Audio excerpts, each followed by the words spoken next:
Hello students, हम लोग पिछले लेक्चर में सीमेंस स्मिथ रिएक्शन के बारे में पढ़ा था, जो कि बहुत ही इंपॉर्टेंट रिएक्शन होती है, चाहे वो CSIR नेट के लिए हो, ठीक, चाहे IIT जैम के लिए हो और या तो आपके यूनिवर्सिटी एग्जाम के लिए हो।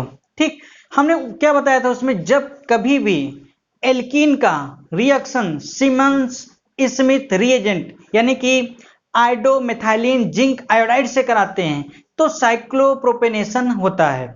ठीक, वो कैसे होता था पिछले रिएक्शन आपको बताया गया था। ठीक, क्योंकि बहुत ही इंपॉर्टेंट रिएक्शन है। चलिए एक एग्जांपल हम और उसके बताते हैं, डिस्कस करते हैं, फिर इसके बाद अगली रिएक्शन पढ़ेंगे जो नेम रिएक्शन होगा, रिफॉर्मेट्स की रिएक्शन। ये भी बहुत इंपॉर्टेंट रिएक्शन है, यानी कि आर्गेनो जिंक कंपाउंड में आपके दो नेम रिएक्शन पढ़ने, दो के दोनों ही बहुत ही इंपॉर्टेंट है।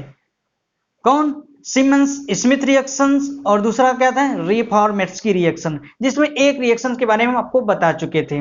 चलिए सीमेंस स्मिथ रिएक्शन का एक एग्जांपल हम और आपको बताते हैं, डिस्कस करते हैं। ठीक, जैसे मान लीजिए कोई भी एल्कीन हो, जैसे एक एग्जांपल और बताते हैं किसका? सीमेंस स्मिथ रिएक्शन का।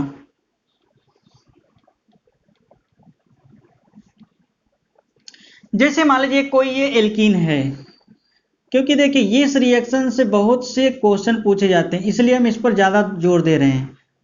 ठीक, जैसे मान लीजिए कोई एल्कीन है, ठीक, ये मान लीजिए कोई एल्कीन है। चलिए हम ब्लैक से बनाते हैं, थोड़ा अच्छा लगेगा, आपको क्लियर दिखेगा। जैसे ये कोई एल्कीन है,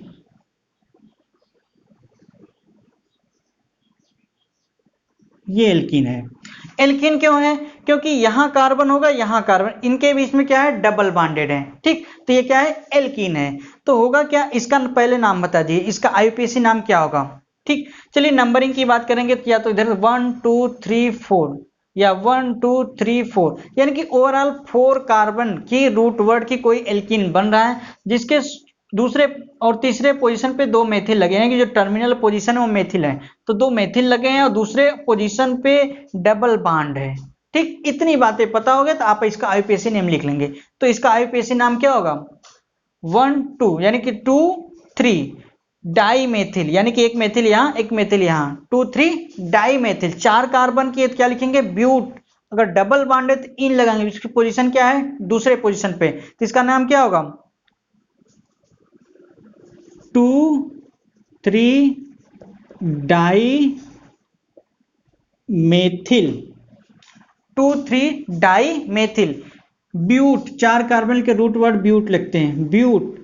अब सेकंड पोजीशन पे इन है तो क्या लिखेंगे? ब्यूट 2 इन। ये इस कंपाउंड, ये एल्कीन लिया गया आपका, ये इसका क्या है? IUPAC नाम। हमने बताया था जब कोई एल्कीन होती है उसका सीमेंस रिएजेंट से रिएक्ट कराते हैं। सीमेंस रिएजेंट क्या होता है?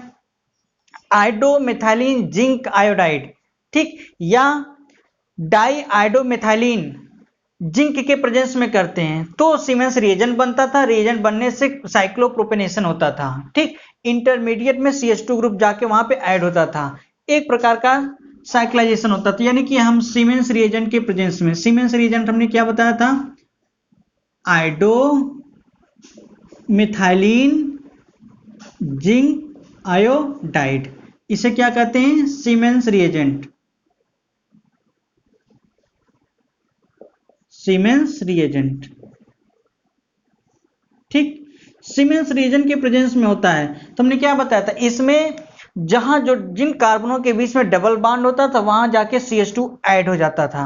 ठीक, और जो ये पाई बॉन्ड होते हैं ब्रेक होता था और नए बॉन्ड आपस में बनने लगते थे, और ये प्रोसेस साइमल्टेनियसली होता है, यानी कि जैसे पाई बॉन्ड ब्रेक हो रहा होता है उसी तरह सिग्मा बॉन्ड ऐड हो रहा होता है एक ही साथ में। फिर जब ये बॉन्ड कंप्लीटली टूट चुका होता है, ब्रेक हो चुका, तो उसी समय सिंगल बॉन्डेड यानी सिग्मा बॉन्ड में CH2 और इस कार्बन के बीच में बन चुके होते हैं। ठीक, कैसे होता था? एक प्रकार का इंटरमीडिएट स्टेज बनता था।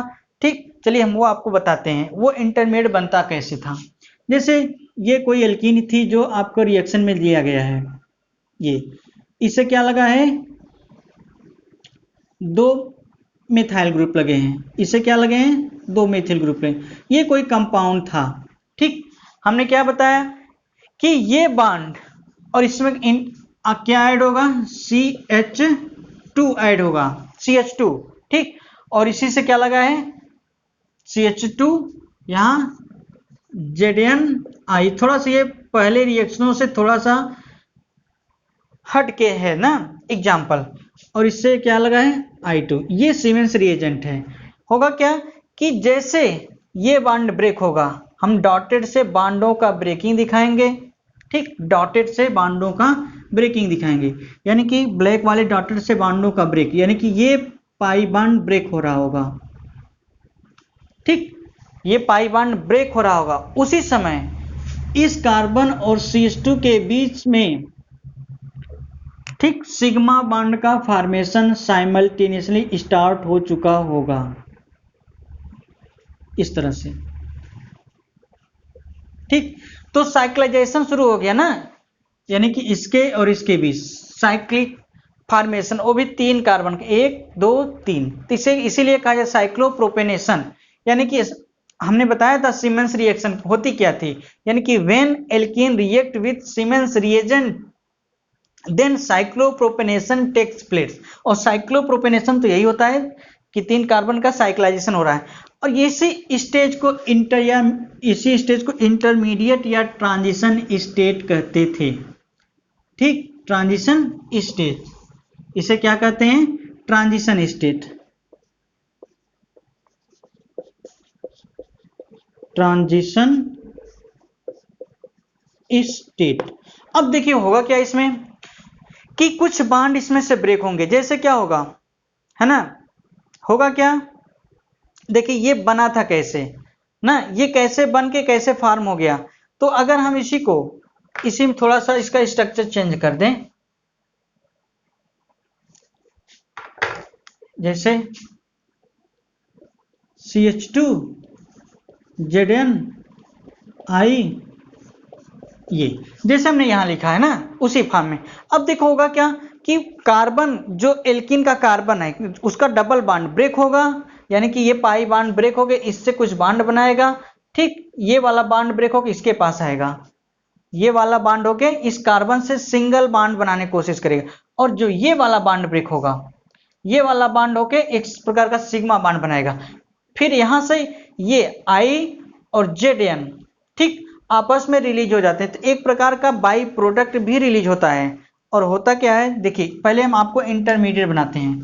इंटरमीडिएट में क्या होगा कि ये पाई बॉन्ड ब्रेक होके इस तरह से एक प्रकार के इससे सिग्मा बॉन्ड बनाता है। ये बॉन्ड की शिफ्टिंग इस CH2 के बीच में होती है, और इस जिंक और कार्बन वाले बॉन्ड की शिफ्टिंग इस कार्बन पे होती है। तो ओवरऑल एक प्रकार का साइक्लाइजेशन होता है, शुरू होता है, बॉन्डों का ओरिएंटेशन स्टार्ट हो जाता है। ठीक, और ये जो I2 है ठीक, ये सीधा जाके इससे ऐड होता है ना। तो जो साइमल्टेनियसली ये ट्रांजिशन स्टेट बना, इसके बाद क्या होगा आगे की प्रोसेस, आगे की प्रोसेस में क्या हो जाएगा, इससे यानी कि ये वाला यहां दिखा देते हैं, ये वाला बॉन्ड इस यहां शिफ्ट हो जाएगा, तो इससे रिलीज क्या होगा ZnI2, क्या होगा ZnI2। और एक चीज यहीं पर और देख लीजिए, अगर हम ये बॉन्ड यहीं पे दिखाते हैं, ठीक, अगर ये बॉन्ड यहीं पे दिखाते हैं तो ये बॉन्ड भी साइमल्टेनियसली ब्रेक हो रहा होगा। ठीक, यानी कि ओवरऑल इस CH2 Zn के बीच में भी बॉन्ड ब्रेक हो रहे होंगे एक साथ। ठीक, तो एक प्रकार की ये ट्रांजिशन स्टेट थी। तो होता क्या है कि जब ये बॉन्ड कंप्लीटली फॉर्म हो जाएंगे, ये बॉन्ड कंप्लीटली ब्रेक हो जाएगा और ये बॉन्ड भी ब्रेक हो जाएंगे। ठीक, तो देखो हमने क्या दिखाया, ब्लैक वाले को जो डॉटेड है बॉन्ड की ब्रेकिंग दिखा रहे हैं, रेड वाला जो डॉटेड है बॉन्ड के फॉर्मेशन को दिखाता है। तो रिलीज क्या होगा ZnI2, बाई प्रोडक्ट में क्या निकलेगा ZnI2, और साथ ही साथ प्रोडक्ट क्या बन जाएगा आपका,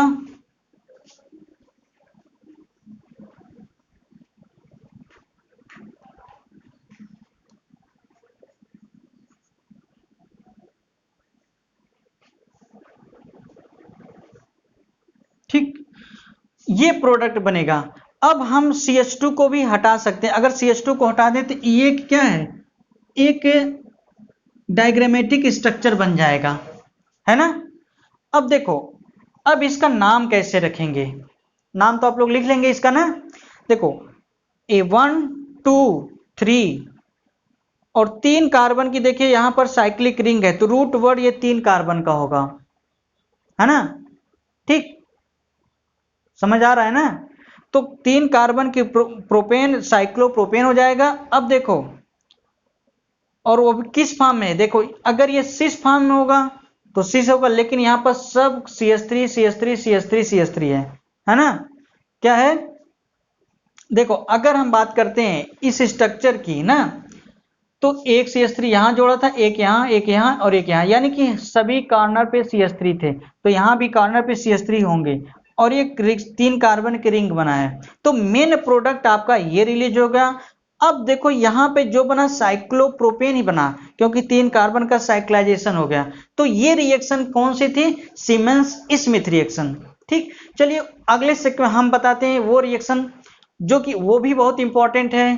ठीक, उस रिएक्शन का नाम है रीफॉर्मेट्स्की रिएक्शन। ये तो हम पिछले रिएक्शन का समराइज किए हैं। ठीक, चलिए अगले रिएक्शन आपको बताते हैं, siemens Smith reaction. Siemens Smith reaction,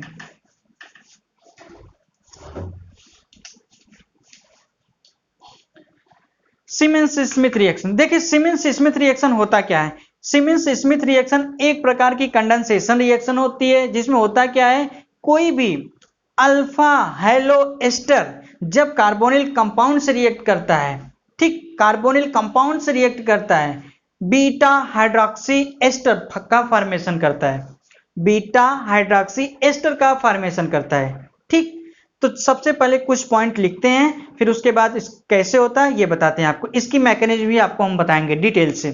ठीक, क्योंकि इस टॉपिक में ऑर्गेनो जिंक में 2 रिएक्शन नेम रिएक्शन थे, एक बता चुके हैं हम, अब ये रिफॉर्मेट्स की बताने जा रहे हैं। खूब ध्यान से देखिए इसको ना, अच्छे से समझिए। आपको पढ़ना क्या है, रिफॉर्मेट्स की रिएक्शन।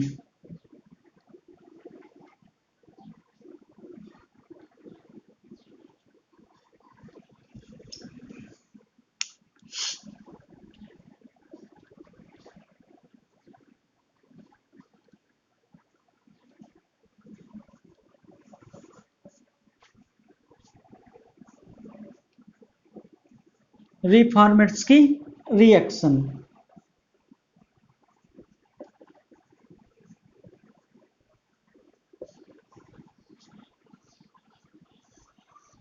ठीक, रिफॉर्मेट्स की रिएक्शन यानी कि रिएक्शन नंबर कौन सी थी, ये 5th रिएक्शन। इसके पहले हम 4 रिएक्शन आपके बता चुके थे।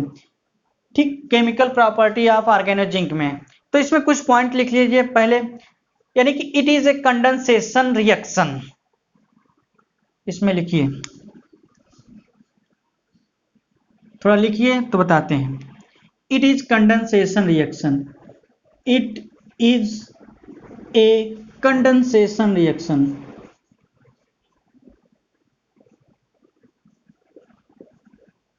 Condensation reaction. ठीक, यह एक प्रकार की कंडेंसेशन रिएक्शन है। ठीक, इसमें होता क्या है कि जब कभी हेलो एस्टर की रिएक्शन, हेलो एस्टर की रिएक्शन किसी कार्बोनिल कंपाउंड से कराते हैं तो आपस में कंबाइंड होते हैं, फ्यूज्ड होते हैं, इसलिए कंडेंसेशन रिएक्शन ना। ठीक, यानी कि it is a condensation reaction of carbonyl compound, of carbonyl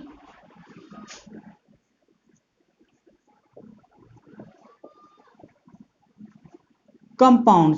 अब आप जानते हैं कार्बोनिल कंपाउंड कौन कौन से होते हैं, एल्डिहाइड या कीटोन, यानी कि it is a condensation reaction of carbonyl compound such as कौन कौन से, एल्डिहाइड, एल्डिहाइड एंड या आर कीटोन, इन दोनों से कोई ले सकते हैं, या तो एल्डिहाइड ले सकते हैं या कीटोन ले सकते हैं। ठीक, यानी कि एक प्रकार की कंडेंसेशन रिएक्शन है किसके किसके बीच में, कार्बोनिल कंपाउंड एल्डिहाइड या ketone with alpha halo ester, with alpha halo ester, halo ester. Alpha halo ester का मतलब समझ रहे हैं कि कोई भी एस्टर होगा अल्फा कार्बन से हेलोजन जुड़ा होगा तो उसे क्या कहते हैं, अल्फा हेलो एस्टर। ठीक, तो क्या लिखना है, it is a condensation reaction of carbonyl compound such as aldehyde और ketone with alpha halo ester in presence of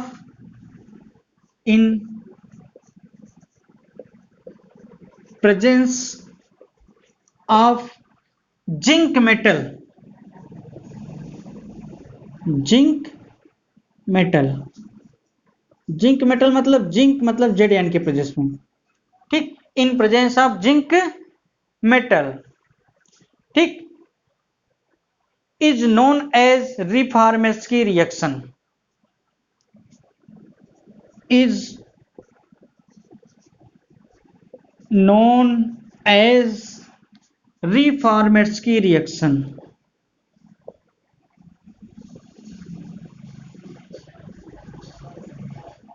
Reformatsky reaction.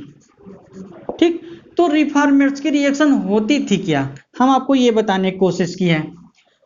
रिफॉर्मेट्सकी reaction क्या थी, ये एक प्रकार की कंडेंसेशन रिएक्शन है और किसके किसके बीच में होती है, कोई भी कार्बोनिल कंपाउंड जैसे एल्डिहाइड या कीटोन ले सकते हैं और किसके कराते हैं, अल्फा हेलो एस्टर, किसके प्रेजेंस में, जिंक मेटल के प्रेजेंस में।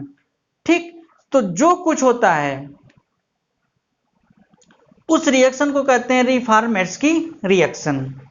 ठीक, अब होता क्या है, इस रिएक्शन में जो सॉल्वेंट यूज करते हैं, जो जनरली ऑर्गेनिक कंपाउंड लेते हैं, जैसे बेंजीन ले सकते हैं, ठीक, कोई भी ऑर्गेनिक नॉन पोलर कंपाउंड लेते हैं, ठीक, और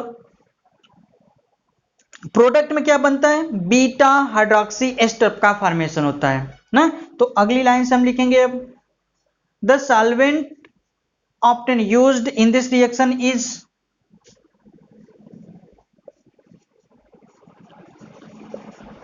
this solvent often मतलब प्राय, often used in this reaction is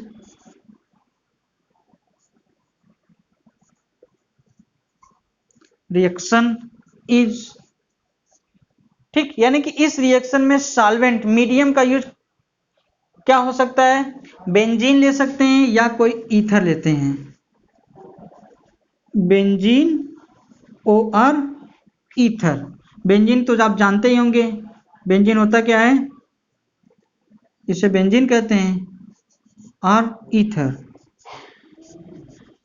ether मतलब ROR।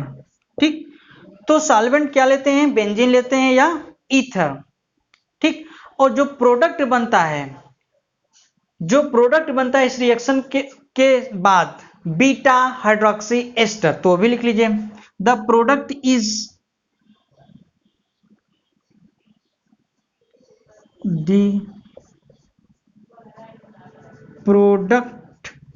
the product is in this reaction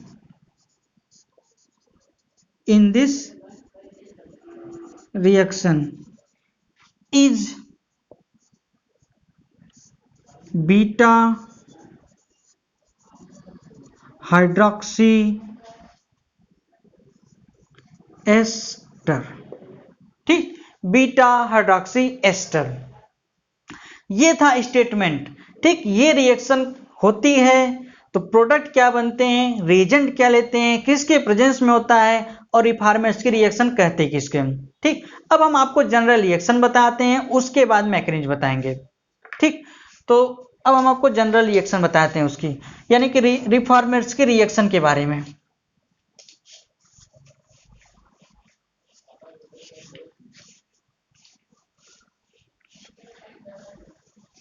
देखिए, हमने क्या बताया था कि ये एक प्रकार की कंडेंसेशन रिएक्शन है, किसके किसके बीच में होती है, कोई भी कार्बोनिल कंपाउंड लेते हैं ये और अल्फा हेलो एस्टर के बीच में होता है। ठीक, यानी कि एग्जांपल हम एक आपको एक्सप्लेन कर दे रहे हैं, उसी की मैकेनिज्म बताएंगे आपको। जैसे मान लीजिए कोई भी हम क्या लिए, कार्बोनिल कंपाउंड, जैसे कार्बोनिल कंपाउंड में मान लो ये कोई ले लेते हैं। 3 कार्बन की एक CO ग्रुप है, इसे क्या कहते हैं? कीटोन है। अगर सही से पूछें इसका क्या नाम होगा? एसीटोन।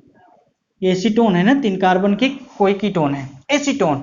एसीटोन का जब हम करते हैं alpha halo ester, alpha halo ester मतलब अल्फा पोजीशन पे कोई हाइड्रोजन जुड़ा, जैसे मान लो ये कोई ले लें CH2, C double bond O, O C2H5। ठीक, अब देखो COOR, ये क्या एस्टर ग्रुप है कि नहीं? ये इतना इतना एस्टर ग्रुप है कि नहीं? ये इतना एस्टर ग्रुप है। अब इस फंक्शनल ग्रुप से जो जुड़ा कार्बन होता है, अल्फा कार्बन होता है, उससे जुड़ा हाइड्रोजन है, तो इसका क्या नाम होगा? अल्फा हेलो एस्टर होगा कि नहीं होगा? अगर क्लोरीन होगा तो अल्फा क्लोरो हो जाता है, तो जनरल इसको क्या कहेंगे? Alpha halo ester. चलिए इसको लिख देते हैं, ये क्या होगा? Alpha halo ester. ठीक, अल्फा हेलो एस्टर से हमने क्या बताया? ये एक प्रकार के उससे कंडेंसेशन रिएक्शन करते हैं। किसके प्रेजेंस में होता है?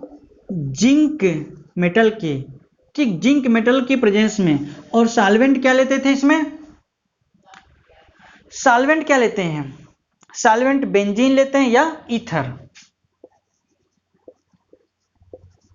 बेंजीन या ईथर, ये सॉल्वेंट लेते हैं। अब देखिए प्रोडक्ट क्या बनता है, हम एक जनरल तरीका आपको बताते हैं, देखकर प्रोडक्ट कैसे लिखेंगे, फिर वो मैकेनिज्म से आपको समझ में आएगा। देखो करना क्या आपको है कि जो कार्बोनिल कंपाउंड होगा, ध्यान से सुनिए, जो कार्बोनिल कंपाउंड होगा, कार्बोनिल कंपाउंड का जो O होगा, चाहे वो एल्डिहाइड हो चाहे कीटोन, क्योंकि CO ग्रुप तो होगा ही होगा, CO ग्रुप को आपको कन्वर्ट किस में करना है? OH में। CO ग्रुप को किस में कन्वर्ट करना है? OH में। CO ग्रुप को OH में कन्वर्ट कर दीजिए और यहां से क्लोरीन को हटा के ये CH2 इस कार्बन से जोड़ दीजिए। करना क्या है, ध्यान से देखिए, CO ग्रुप के जो ऑक्सीजन है उसको OH में कन्वर्ट कर दीजिए और ये यहां से अल्फा हाइड्रोस्टर में हाइड्रोजन को हटा के CH2 कार्बोनिल वाले कार्बन से ऐड कर दीजिए, सीधा सीधा आपका प्रोडक्ट मिल जाएगा। ठीक, अब देखिए बात आती है, यहां हमने OH क्यों किया? OH हाइड्रोलिसिस के बाद H आया है वहां। ठीक, अभी मैकेनिज्म आएगी तो आप समझ जाएंगे। तो मेन प्रोडक्ट कैसे लिखेंगे आप? देखिए यहां पे क्या था, एक मेथिल लगा है, ठीक, उससे कार्बन, चलिए हम इस मेथिल को यहां लिख देते हैं CH3। हमने क्या बताया, इस ऑक्सीजन, ये कार्बोनिल ग्रुप का OH O है, इसको किस में कन्वर्ट कर देना है आपको? OH में। ठीक, इतना हो गया। अब देखो जो यहां अल्फा CH2 होगा, अल्फा CH2 उससे यानी कि कार्बोनिल वाले कार्बन से जोड़ देना है, यानी कि यहां क्या हो जाएगा? ये CH2 C double bond O, O C2H5। ठीक, समझ में आ रहा है कि नहीं? ये है ना। तो देखो होगा क्या कि ये आपका मेन प्रोडक्ट बन गया, यही है आपका मेन प्रोडक्ट ना। अब देखिए होता क्या है,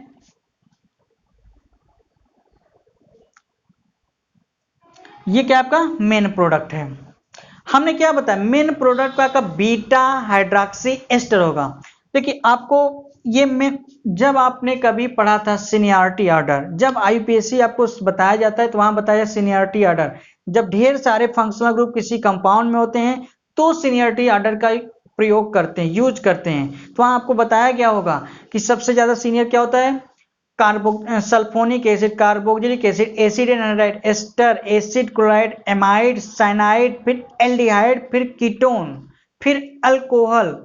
ठीक, तो ओवरऑल देखो क्या क्या होता है, carboxylic acid, sulphonic acid, ester, ester, फिर carboxylic acid, sulphonic ester, acid anhydride, acid chloride, amide, cyanide, aldehyde, ketone, फिर अल्कोहल। तो देखो सीनियरिटी ऑर्डर में सबसे ऊपर ऊपर की तरफ एस्टर, एस्टर ज्यादा पीरियोडिक है, ज्यादा सीनियर ग्रुप है, इसलिए पीरियोडिक ऑर्डर में सबसे उससे पहले रखा गया, किससे? अल्कोहल से। तो ये मेन फंक्शनल ग्रुप हो गया। ठीक, इससे जो जुड़ा कार्बन होगा अल्फा, अल्फा से जुड़ा जो कार्बन होगा बीटा। तो बीटा पोजीशन पे OH लगा है तो क्या नाम हो जाएगा, बीटा हाइड्रोक्सी एस्टर। समझ में आया कि नहीं, बीटा हाइड्रोक्सी एस्टर ये जनरल नाम है इसका, क्योंकि बीटा पोजीशन वाला, तो इसका क्या नाम होगा, beta hydroxy ester, beta hydroxy ester. ठीक, बीटा हाइड्रोक्सी एस्टर। अब आपको समझ आ गया होगा कि प्रोडक्ट कैसे लिखते हैं इसका और ये रिएक्शन होती क्या है। ठीक, चलिए हम इसकी मैकेनिज्म बताते हैं तो बहुत अच्छे से आपको समझ में आ जाएगा, है ना। ये रिएक्शन थी, हमने क्या लिया था, कोई भी कार्बोनिल एल्डिहाइड, यहाँ कीटोन लिया गया था लेकिन एल्डिहाइड भी ले सकते हैं आप। एल्डिहाइड या कीटोन की रिएक्शन किससे कराएं, अल्फा हेलो एस्टर से, किसके प्रेजेंस में, जिंक मेटल, और सॉल्वेंट क्या लेते हैं, बेंजीन या ईथर लेंगे। ठीक, तो बनेगा का बीटा हाइड्रोक्सी एस्टर। हमने आपको सीधा सीधा प्रोडक्ट बनाना सिखाया, कैसे, जो कार्बोनिल का O रहेगा उसको OH में कन्वर्ट कर देंगे, जो एस्टर का जो अल्फा कार्बन होगा, यानी कि अल्फा कार्बन से तो हेलोजन भी जुड़ा होगा, हेलोजन को हटा के रिमूव करके जो वैलेंसी खाली होती है कार्बोनिल के कार्बन से ऐड कर देंगे, सीधा सीधा प्रोडक्ट मिल जाएगा। ठीक, चलिए इसकी मैकेनिज्म देखते हैं हम। देखिए ये जो मैकेनिज्म है ये 2 स्टेप की मैकेनिज्म की रिएक्शन होती है। ठीक, 2 स्टेप की रिएक्शन होती है। चलिए इसकी मैकेनिज्म देखते हैं ना। मैकेनिज्म हम लोग रिएक्शन पढ़े थे, रिफॉर्मेट्स की रिएक्शन ना।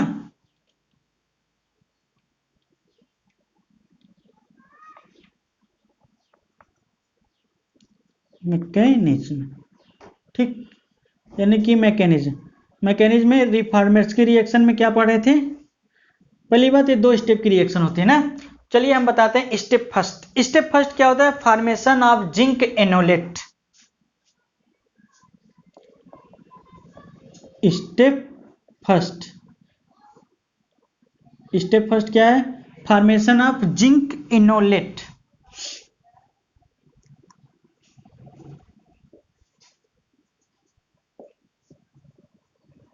फॉर्मेशन ऑफ जिंक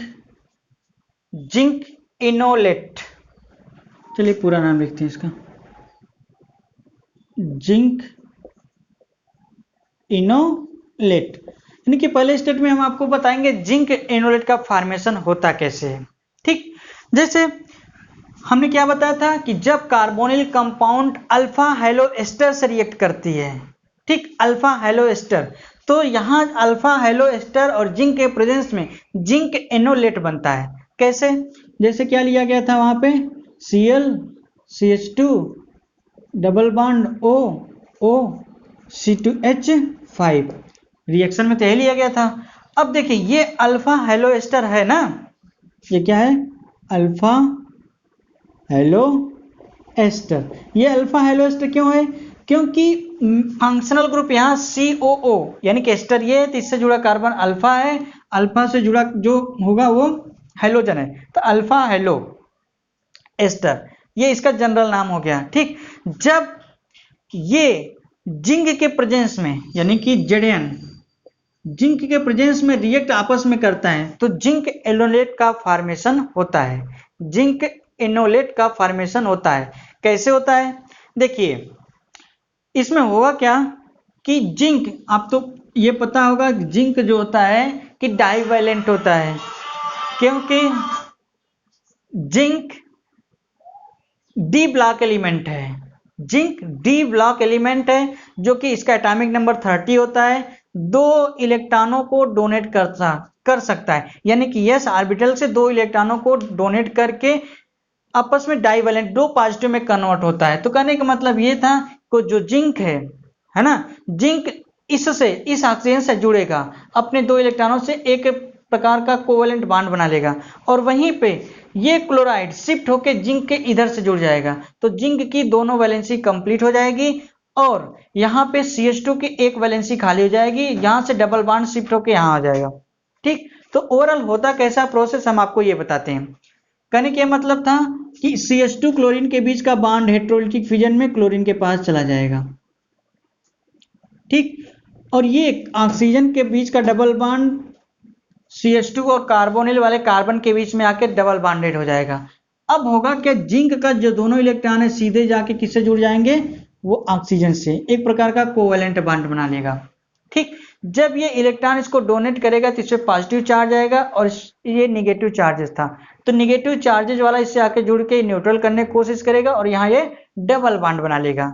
तो ओवरऑल जो कंपाउंड बनता है उसी को कहते हैं जिंक इनोलेट। और देखिए बनता कैसे है, वो होता क्या है हम ये बताते हैं अब, ठीक।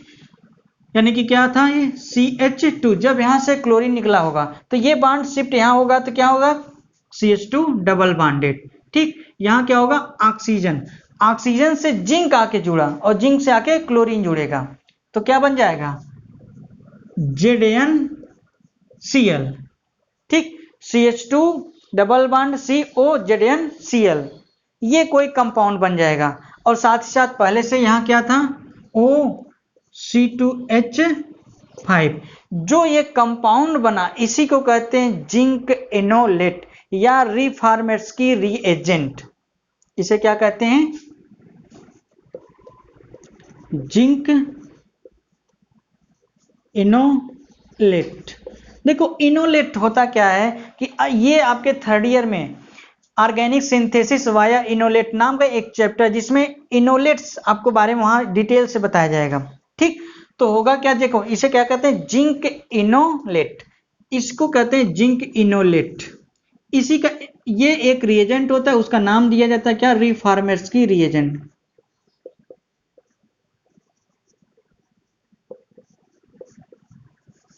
रीफॉर्मेट्सकी रिएजेंट, इसको रीफॉर्मेट्सकी रिएजेंट भी कहते हैं इस कंपाउंड को, ठीक। तो ये आपका पहला स्टेप था, है ना। अब हम आपको बताते हैं दूसरे स्टेप के बारे में, ठीक। स्टेप सेकंड क्या है आपका, स्टेप सेकंड ये होगा कि formation of beta hydroxy ester, यानी कि जो आपका मेन प्रोडक्ट कैसे बनता है वो स्टेप सेकंड। और ये दो ही स्टेप की रिएक्शन है, तो स्टेप सेकंड क्या होगा, स्टेप सेकंड यानी कि formation of beta hydroxy ester.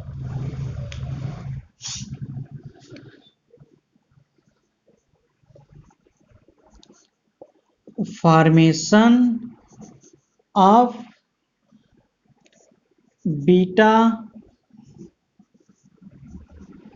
Hydroxy ester,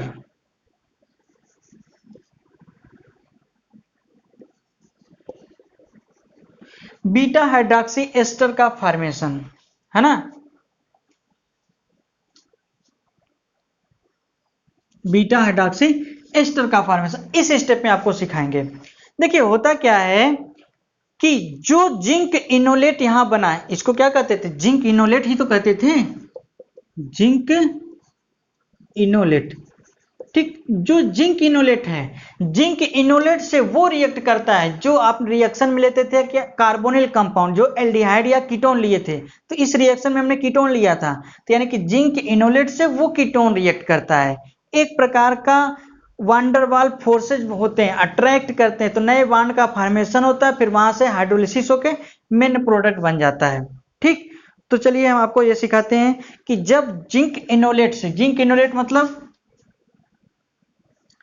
CH2 double bond C oxygen, यहां क्या है ZnCl, ठीक। ऐसे क्या जुड़ा है OC2H5, यही तो जिंक इनोलेट था। जो जिंक इनोलेट है इसे क्या कहते हैं, जिंक इनोलेट।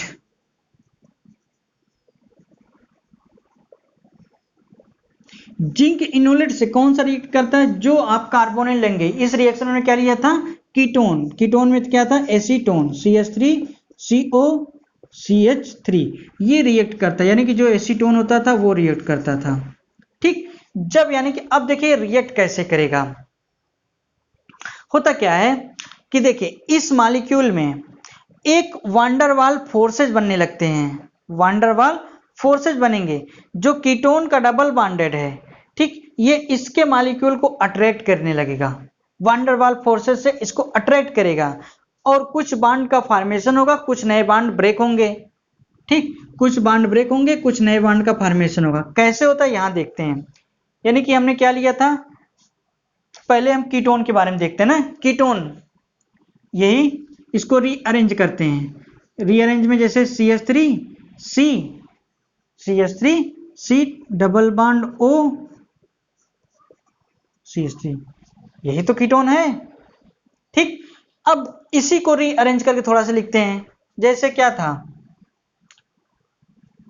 यहां कार्बन था, ठीक, कार्बन से जुड़ा था डबल बॉन्डेड से CH2, ये वाला, ठीक, CH2 CH2 है। अब CH2 इस कार्बन से क्या जुड़ा है, ZnCl जुड़ा है। इस कार्बन से क्या जुड़ा था, ऑक्सीजन ZnCl, ये जुड़ा था। और उसी से क्या लगा था, ये इथॉक्साइड आयन, यानी कि ऑक्सीजन इससे जुड़ा था C2H5। अब देखिए यहां होता क्या है ना, अब क्या होगा कि इसके बीच में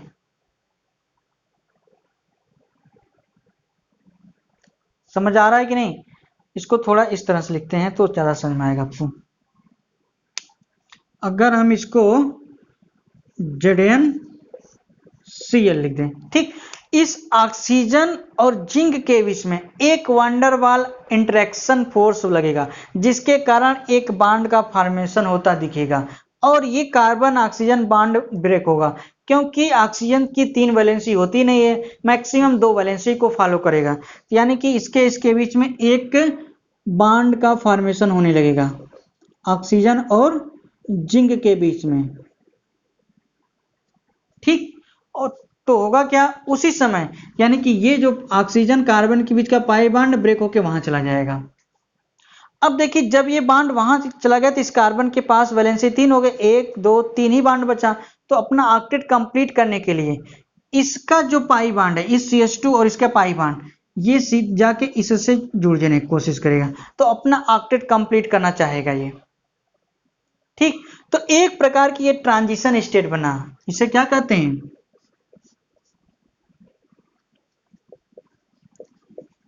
ट्रांजिशन स्टेट। ठीक, एक ट्रांजिशन स्टेट, इंटरमीडिएट स्टेट बना। ठीक, अब होगा क्या, देखो ट्रांजिशन स्टेट तो बन गया, अब इसके बाद क्या होगा कि ये बॉन्ड ब्रेक हो जाएंगे, इसके बीच में एक सिंगल सिग्मा बॉन्ड बन जाएगा और यहां से बॉन्ड ब्रेक होकर इस कार्बन CH2 के बीच में बन जाएगा। ठीक, अब समझ आ रहा है कि नहीं। अब उसी तरह जब ये बॉन्ड बन जाएगा तो जिंक 3 बॉन्ड तो बना नहीं सकता, तो जिंक क्लोरीन और जिंक ऑक्सीजन, तो जिंक और ऑक्सीजन के बीच का बॉन्ड ब्रेक होगा, है ना। तो होगा कैसे, देखिए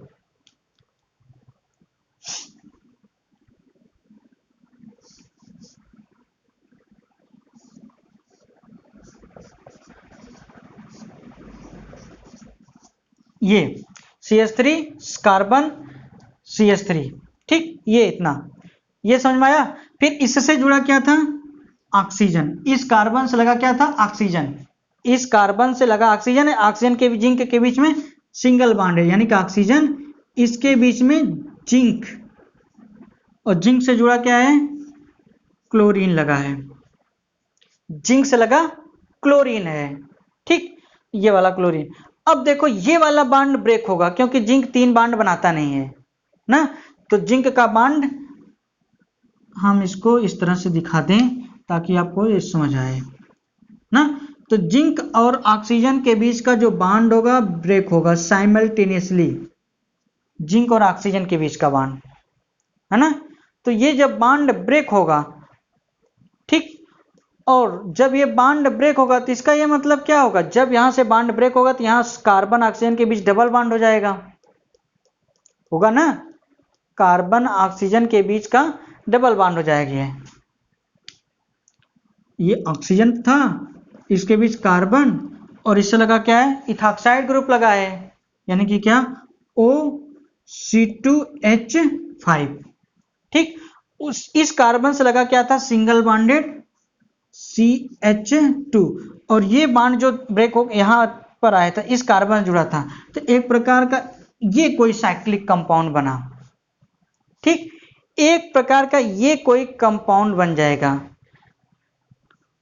समझ में आ रहे हैं ना। फिर अगर इसका क्या कर दिया जाए, हाइड्रोलिसिस, एसिडिक हाइड्रोलिसिस, मतलब H3O पॉजिटिव, यानी कि इसका वाटर के साथ हाइड्रोलिसिस हो गया, हाइड्रोलिसिस। ठीक, अब फिर वही बात आती है, हाइड्रोलिसिस वाटर उस बांड को पहले से इजिली ब्रेक करता है जो मोस्ट पोलर होते हैं, यानी कि जिस एलिमेंटों में या जिस बांडों में इलेक्ट्रोनेगेटिव डिफरेंस सबसे ज्यादा, तो बांड में इलेक्ट्रोनेगेटिव डिफरेंस इस ऑक्सीजन जिंक के बीच में सबसे ज्यादा है, तो यही बांड हाइड्रोलाइज होगा। इसीलिए हमने रिएक्शन में बताया था इसको ऑक्सीजन को OH में कन्वर्ट करने के लिए, सीधे सीधे बताया था ना। तो जब ये बांड ब्रेक हो जाएगा तो मोस्ट इलेक्ट्रोनेगेटिव वाले को H और लेस इलेक्ट्रोनेगेटिव वाले को OH, तो यहाँ एक बाई प्रोडक्ट रिलीज होगा, क्या, जिंक ClOH। क्या निकलेगा, जिंक ClOH। ये बाई प्रोडक्ट है, इससे कोई मतलब नहीं है। तो मेन प्रोडक्ट आपका क्या बनेगा, CH3 CH3, ठीक, यहाँ OH हो जाएगा और CH2 COO C2H5, ये आपका मेन प्रोडक्ट होगा। ठीक, इतना समझ में आ रहा है ना। चलिए अब हम प्रोडक्ट लिखते हैं। तो कार्बन से लगा था क्या, CH3, ये क्या है, CH3, ये कार्बन, ये CH3, ये फिर इससे क्या लगा था, OH, स्पेस थोड़ा कम है यहाँ, OH। अब इससे क्या जुड़ा है, ये देखो, OH से क्या जुड़ा है, CH2 जुड़ गए। CH2 से क्या जुड़ा है, CO, ऑक्सीजन, और इससे क्या O C2H5। ठीक, ये आपका मेन प्रोडक्ट बनेगा। फिर से ध्यान से देखिए, एक CH3 carbon CH3 carbon CH3, इससे OH ये वाला, और इससे से CH2CO C2H5। तब देखो ये मेन फंक्शनल ग्रुप एस्टर का ये हो गया COO, ester alpha carbon beta, तो बीटा कार्बन OH है, तो इसका नाम क्या होगा, beta hydroxy ester, beta hydroxy ester. ठीक, जो कि पहले भी आपको बताए थे।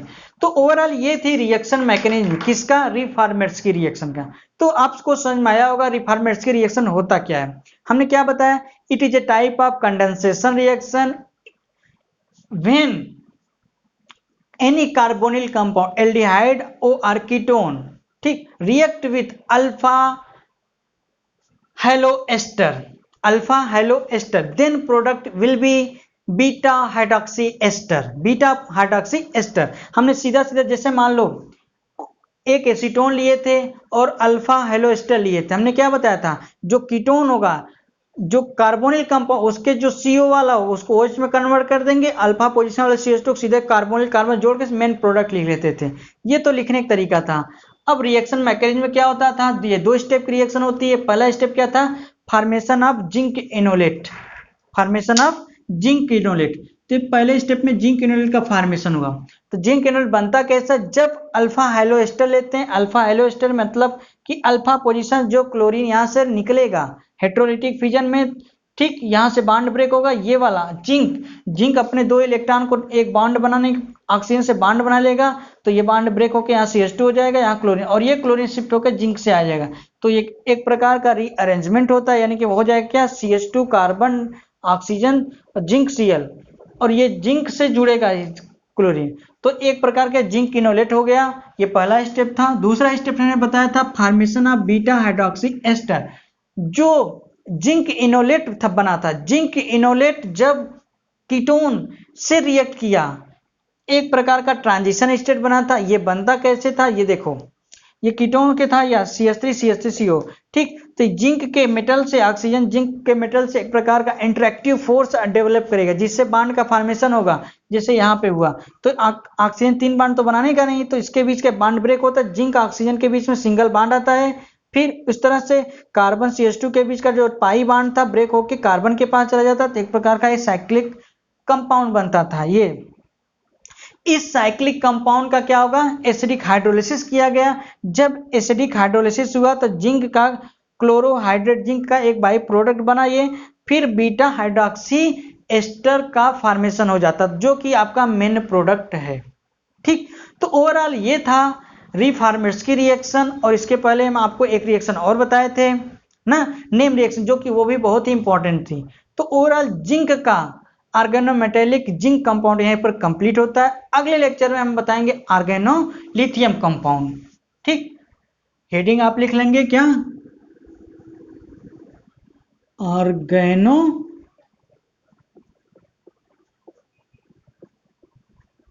लिथियम